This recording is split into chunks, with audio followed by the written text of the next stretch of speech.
Nagtatapo na naman si Boy Basurero mga boss. Boy Basurero ng 7-Eleven. Ang dulas. Ang dulas ako kanina dyan mga boss. Oh. Pakita ko sa inyo. Tatanga-tanga talaga ako. Ano? Ang dulas ako dyan kanina.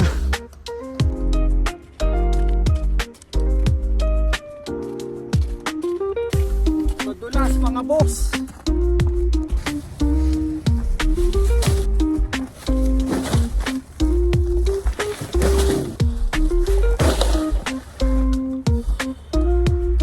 Ayan o. Deliver ngayong gabi.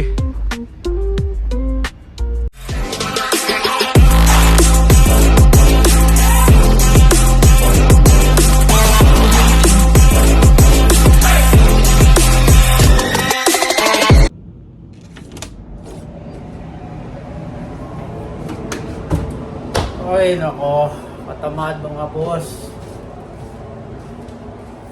Nakatulog na naman ako. 5:25.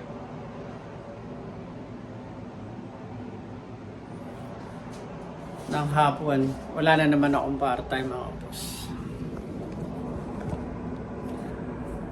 Ilang araw na akong walang part-time. Yung mga ilang araw ko na wala akong part-time, nagsusobil ako dyan sa labas. Alam mo yun, parang nasanay ka na may ginagawa ka. At sa bagay, mula nung dumating ako dito, magna 9 years na ako. Magna 9 years rin akong may double job. Pero hindi lahat yun sa 7-Eleven. Kasi meron din akong nauna pang trabaho dati. Ang una kong trabaho dito, nung dumating ako ng Canada, IGA agad. IGA Bakery. Nasa Pilipinas pa lang ako noon. Nung malapit na yung pagpunta ko dito, may schedule na ako sa IGA. Kasi doon nagtatrabaho yung misis ko. So dahil isa akong panadero at nagtrabaho ako ng matagal sa Pilipinas at sa ibang bansa. Ngayong araw, dumating ako. Kinabukasan, start ko na ng trabaho. Ganun agad, kadali. Ang nakita kong mga katrabaho ko ay mga matatanda. In-expect ko yung mga bata pa. Kami ng misis ko, mga ganong edadan. Pero nakita ko yung mga empleyado doon sa IGA. May mga matatanda. Sabi ko sa misis ko, ganun ba talaga dito? Wala bang age limit? Sabi niya, wala. Hanggat kaya mo magtrabaho, kahit may kapansanan ka, dito pantay-pantay. Kung sa cashier ka, kahit may edad ka na, or ano man yung kapansanan mo, as long na kaya mo magtrabaho, bibigyan ka ng trabaho. Walang age limit mga boss. Nakita ko na rin yan sa Singapore. Pero hindi ako nagtrabaho doon Nung pinagbakasyon kami ng misis ko bago siya magpunta ng Canada. First time ko makakita ng matanda na nagtatrabaho sa fast food.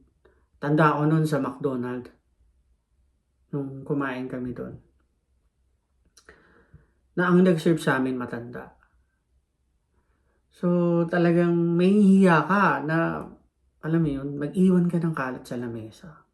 Kasi nakita mo yung matanda, diba? So yun,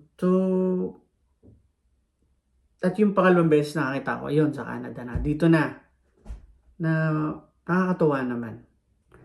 At ang sahod ko ay napakalayo doon sa dati kong sahod. Kaya talagang alam niyo yun, yung sobrang saya mo kasi nanggaling ka doon sa mababang sahod. Alam niyo ba ang sahod ko sa ibang bansa? Baka sabihin niyo sa akin, ba't ka pa ba't ka pa nag-abroad kung yan lang pala yung sahod mo? Sumasahod lang ako ng 10,000 sa Qatar bilang isang baker. Kita niyo, hindi kitaan niyo pa sa Pilipinas yun. Dahil sa edad ko, yung panahon na yun, dahil alam niyo na, sa atin, may age limit. Kapag may edad ka na, ganyang edad, pahirapan na makahanap ng trabaho. Pero maraming agency, kaya lang, sabi ko, siguro sa abroad na lang ako para mas madagdagan pa yung experience ko. So, tinanggap ko yun. Ganun kababa. Libre yung bahay, yung pagkain sa'yo. At buti na lang, malapit lang yung aming bila dun sa kumpanya na aming pinagtatrabahuhan. So, yun lang yung kagandahan doon. Kaya ako noon tipid na tipid. Tapos ang ginagawa ko, pag short na talaga ako, nangungutang na ako doon sa tindahan. So iba yung sahod na dumating ako dito. Parang ang starting ko noon ay $18. Mataas na yun. Para sa akin Pero dito pala ay maraming bayarin. At malaki yung tax. Yun. Piniliwanag sa akin ni Mrs. At yun, nakita ko nga talaga yung difference. Siguro kung mataas yung sahod mo sa Middle East, ito opinion ko lang to. Huwag ka na mag-Canada, lalo na sa nangyayari ngayon dito sa Canada, na pinahigpit na nila ng pinahigpit yung pagpasok sa Canada.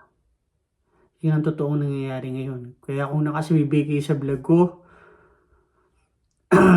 yung kung napanood nyo na yung kwento ng TFW, yun ang totoo na sitwasyon ngayon dito sa Canada. Nakakaramdam na ako ng gutom Ano kaya niluto na Mrs.?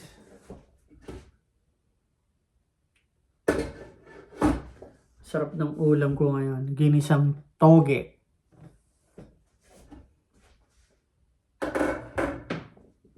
Na may karne. Pakita ko sa inyo. Ayan. Tanya yan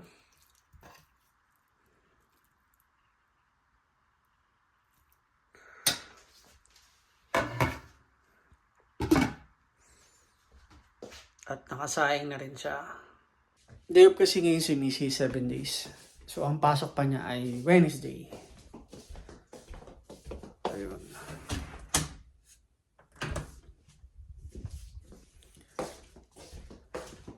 Pangalawang araw na ngayon na hindi nag-i-snow at hindi siya malamig. Kaya madulas yung kalsada kasi natunaw yung snow. Tingnan natin yung sitwasyon sa labas ngayon. Malakas ang loob ko ngayon lumabas kasi hindi naman ganun kalamig. Ayan Dati ang kapal ng snow dito ngayon bawas na. Nagtutunaw na. Naririnig nyo po mga patak na. Tutunaw na yung nasa taas. Kapitbahay namin, yung bubong nila halos wala na Wala na yung snow sa bubong.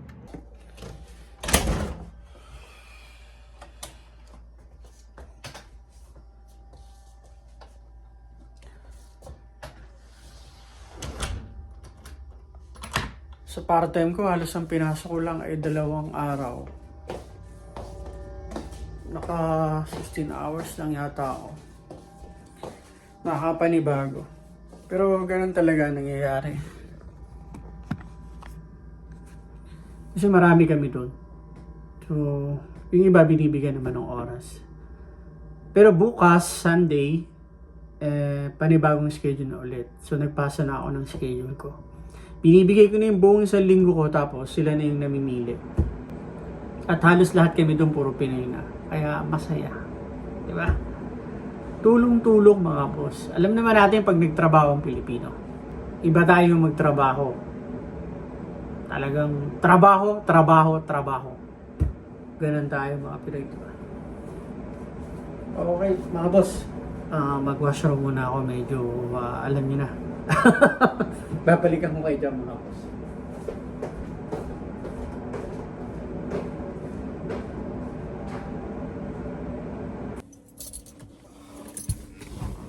Mga boss, tiyanin ko yung gulong ko malambot.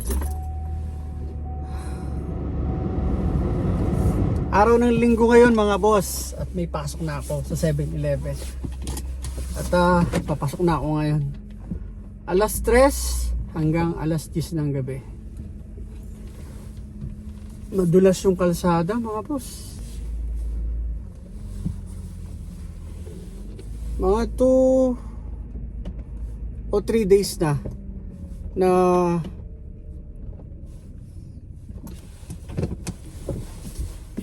maganda yung panahon, nagtutunaw mga boss, kaya lang madulas yung kalsada. Ayan o, kita nyo.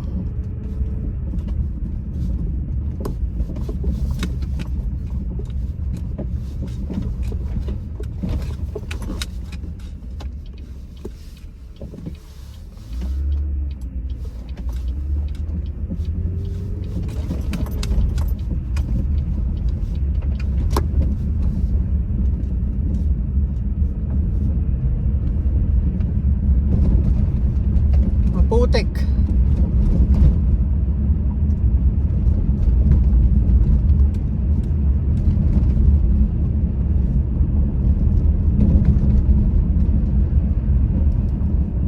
Ay medyo malubak yung ating kalsada dahil natutunaw na yung matitigas na yelo.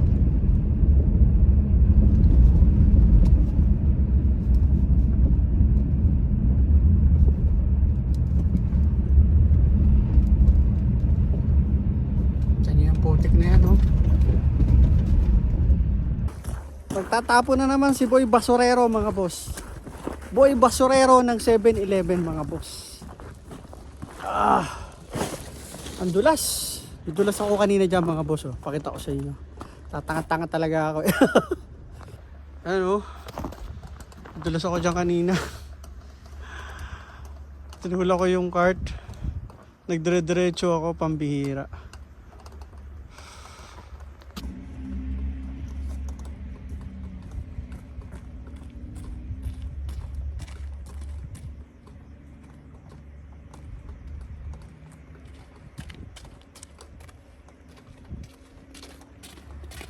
Madulas mga boss. Kaya dahan-dahan lang ako.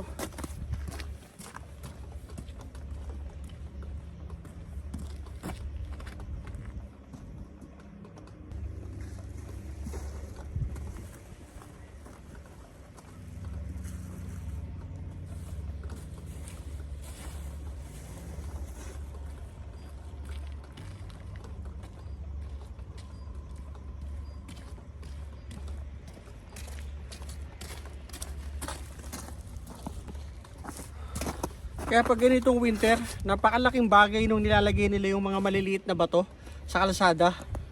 Kasi delikado kasi ang kalsada pagka walang mga bato. Hindi kakapit yung gulong, sobrang dulas. So maraming mga aksidente sa kalsada.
Uwian na tayo mga boss. Oh, putik. Deliver pa ng gasolina ngayon ng mga boss. Ito yung truck ko.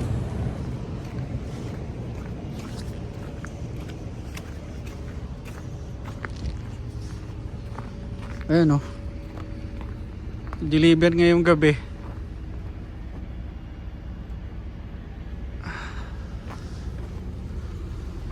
Pinastart ko na yan eh. Pwede pa naman akong dumaan dito. Papadaanin niya ako doon oh.